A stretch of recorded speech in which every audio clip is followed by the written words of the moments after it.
నాకు మంత్రి ఉన్నా మంత్రి లేకపోయినా ఎమ్మెల్యే అయినా ఎమ్మెల్యే లేకపోయినా అమర్నాథ్ రెడ్డికి ఉండే గౌరవం ఎప్పుడు అమర్నాథ్ రెడ్డికే ఉంటుంది.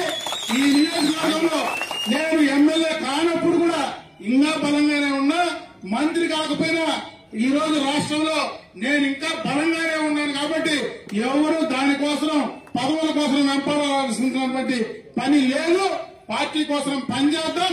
ఈ రోజు మనకి ఇచ్చినటువంటి పని మళ్ళా మొన్న నాకు మహానాడులో అవకాశం వచ్చి పనిచేయమన్నారు. నేను చేస్తా, ఎందుకు నేను ఇప్పుడు ఎన్ని మహానాడులు చేశా. ఒకసారి సీట్లన్నీ ఎగిరిపోతే మీకు మర్చిపోయినారేమో, 2006లో మహానాడులో నేను యూత్ ప్రెసిడెంట్ గా ఉంటే గాలివాన వచ్చి మొత్తం షీట్లు ముందు రోజు రాత్రి పైకి ఒక్క షీట్ లేదు. రాత్రికి రాత్రే మేము నిలబడి వర్షంలో ఆ రోజు షీట్లు బిగించి మళ్ళా మరుసటి రోజు మహానాడు జరపలేమో మార్చుకుంటామంటే మళ్ళా మహానాడు జరిపిన ఘనత మనమే గడిపాం. మీ నాయకుడే ఇక్కడ గడిపాడని చెప్పి తెలియజేసుకుంటున్నాం. ఈ రోజు సిల్వర్ జూబ్లీ ఇదే జిల్లాలో తిరుపతిలో సిల్వర్ జూబ్లీ మహానాడు 25 సంవత్సరాల తర్వాత జరిపే మహానాడు జిల్లా పార్టీ అధ్యక్షుడిగా ఒకేసారి 3 రోజుల తర్వాత 3వ రోజు ఒక బహిరంగ సమావేశం, ఆ రోజు నుంచినే బహిరంగ సమావేశం చేసేటువంటి అవకాశం ఆనవాయితీ వచ్చింది. అంతకు ముందు ఎప్పుడు 3 రోజులు ప్రతినిధుల సమావేశమే, 3వ రోజు మధ్యాహ్నం ప్రతినిధుల సమావేశం అయిపోతే వెళ్లిపోయేవాళ్లు. అంత పార్టీ చేసిన తర్వాత బహిరంగ సమావేశం కూడా సిల్వర్ జూబ్లీ తర్వాత 20 సంవత్సరాల మహానాడు జరిపిన ఘనత కూడా జిల్లా పార్టీ అధ్యక్షుడిగా మనమే జరిపాం. బ్రహ్మాండంగా కార్యక్రమాలన్నీ కూడా విజయవంతం చేశాం. యువత అధ్యక్షుడిగా బ్రహ్మాండంగా వరంగల్లో మహానాడు జరిపితే 1 నెల రోజులు కార్యకర్తలకు ట్రైనింగ్ ఇచ్చి ఎక్కడ గానీ మహానాడులో వాలంటరీ సిస్టమ్ ను బ్రహ్మాండంగా మనం నడిపాం.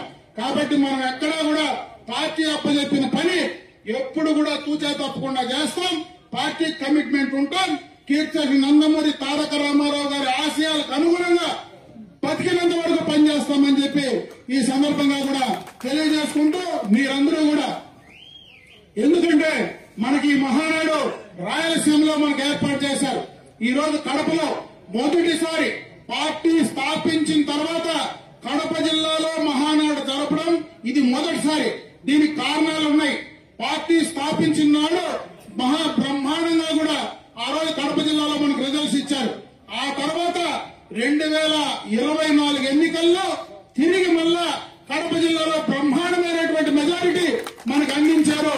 ఈ రోజు అదే కడపలో జగన్ రెడ్డి ఆ కడప నుంచినే ఉన్నాడు.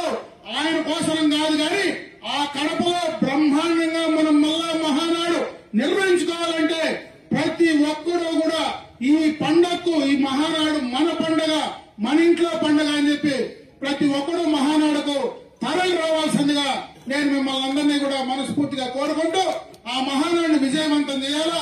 ఈ రోజు బ్రహ్మాండంగా మన నియోజకవర్గంలో ఈ యొక్క కార్యక్రమాన్ని విజయవంతం చేశారు. అదేవిధంగా జిల్లా స్థాయిలో జరిగే మహానాడు కూడా బ్రహ్మాండంగా విజయవంతం చేద్దాం. దీనికి రెట్టింపు రాయలసీమలో మళ్ళా బ్రహ్మాండంగా కూడా తెలుగుదేశం పార్టీ ఎన్టీ రామారావు గారు పార్టీ స్థాపించిన నాడు ఎంత బలంగా ఉందో అంతే బలంగా రాయలసీమలో మళ్ళా మనం పార్టీని ముందుకు తీసుకెళ్ళడానికి ఈ మహానాడు వేదికగా బ్రహ్మాండంగా కూడా మనం ముందుకు వెళ్దామని చెప్పి మరొకసారి మీ అందరికి కూడా తెలియజేసుకుంటూ ఈ రోజు ఈ కార్యక్రమాన్ని విజయవంతం చేసినటువంటి తెలుగుదేశం పార్టీ కుటుంబ సభ్యులందరికీ కూడా పేరు పేరున హృదయపూర్వక నమస్కారాలు తెలియజేసుకుంటాం.